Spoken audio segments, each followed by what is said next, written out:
আজি বুধবাৰ 2025 চনৰ 14 মে উভতি চাওঁ ইতিহাসত আজিৰ দিনটো আজি মৃণাল সেনৰ জন্মদিন 1923 চনৰ 14 মেত বৰ্তমান বাংলাদেশৰ অন্তৰ্গত ফৰিদকোটত জন্ম হৈছিল ভুৱন সোম মৃগয়া আকালেৰ সন্ধানে আদি বাস্তৱসন্মত সামাজিক বিষয়ৰ চলচ্চিত্ৰ নিৰ্মাতা পদ্মভূষণ আৰু দাদা সাহেব ফাল্কে বঁটাৰে সন্মানিত ভাৰতৰ আগশাৰীৰ চলচ্চিত্ৰ নিৰ্মাতাজনৰ মাৰ্ক জুকাৰবাৰ্গৰ জন্মদিন 1984 চনৰ 14 মেত নিউয়ৰ্কৰ হোৱাইট প্লেইনছত জন্ম হৈছিল জনপ্ৰিয় ছ'চিয়েল নেটৱৰ্কিং সাইট ফেচবুক আৰু ইনষ্টাগ্ৰামৰ মূল কোম্পানী মেটা প্লেটফৰ্মছৰ সহ-প্ৰতিষ্ঠাপক CEO আৰু চেয়াৰমেন প্ৰভাৱশালী আমেৰিকান উদ্যোগীজনৰ সম্পূৰ্ণ নাম মাৰ্ক এলিয়ট জুকাৰবাৰ্গ মানুষী চিল্লাৰৰ জন্মদিন 1997 চনৰ 14 মেত হাৰিয়ানাৰ ৰোহটকত জন্ম হৈছিল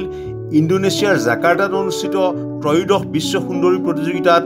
মিছ ৱৰ্ল্ডৰ মুকুট পিন্ধিবলৈ সক্ষম হোৱা হাৰিয়ানাৰ মডেল অভিনেত্ৰীগৰাকী তেওঁ আছিল মিছ ৱৰ্ল্ড খিতাপ অৰ্জন কৰা ষষ্ঠগৰাকী ভাৰতীয় সুন্দৰী ইজৰাইলৰ ৰাষ্ট্ৰ ঘোষণা 1948 চনৰ 14 মেত ইজৰাইলক এখন স্বাধীন ৰাষ্ট্ৰ হিচাপে প্ৰতিষ্ঠা কৰা হয়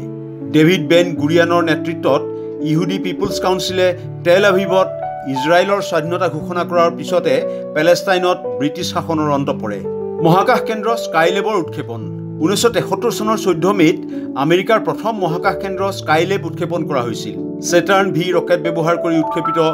ক্ৰুযুক্ত মহাকাশ গৱেষণাৰ কাৰ্য সম্পাদন কৰা এই মহাকাশ কেন্দ্ৰৰ স্থাপনে মহাকাশ সন্দেশনত নতুন যুগৰ সূচনা কৰে বৰ আইৰ প্ৰথম চিতা প্ৰয়োগ 1796 চনৰ 14 মেত ইংৰাজ চিকিৎসক এডৱাৰ্ড জেনাৰে প্ৰথমবাৰৰ বাবে স্মল পক্সৰ চিতা প্ৰদান কৰিছিল জেমছ ফিপছ নামৰ এটি 8 বছৰীয়া কণমানিৰ শৰীৰত গৰুৰ দেহত হোৱা বৰ আইৰ পৰা নিৰ্গত পদাৰ্থৰে প্ৰস্তুত কৰা এই চিতা প্ৰয়োগ আছিল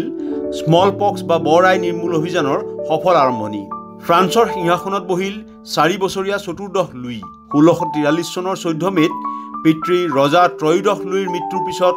4 বছৰীয়া চতুৰ্দশ লুই ফ্ৰান্সৰ সিংহাসনত আৰোহণ কৰে 72 বছৰ শাসন কাৰ্য চলোৱা চতুৰ্দশ লুই ফ্ৰান্সৰ ইতিহাসৰ আটাইতকৈ দীৰ্ঘকালৰ ৰজা হিচাপে পৰিগণিত হয় ৱাৰ্ছ চুক্তি সম্পাদন 1955 চনৰ 14 মেত পোলেণ্ডৰ ৱাৰ্ছত সোভিয়েট ইউনিয়ন আৰু পূব ইউৰোপৰ 7খন দেশে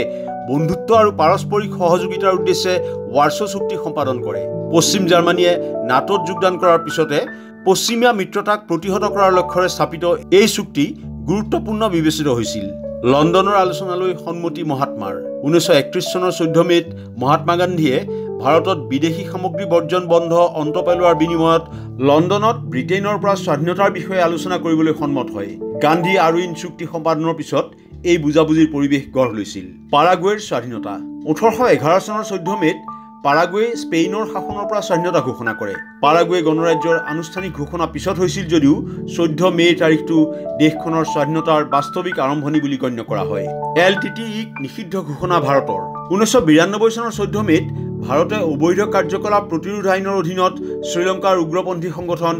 LTTE নিষিদ্ধ ঘোষণা কৰে ৰাজীৱ গান্ধীৰ হত্যাকাণ্ডৰ পিছতে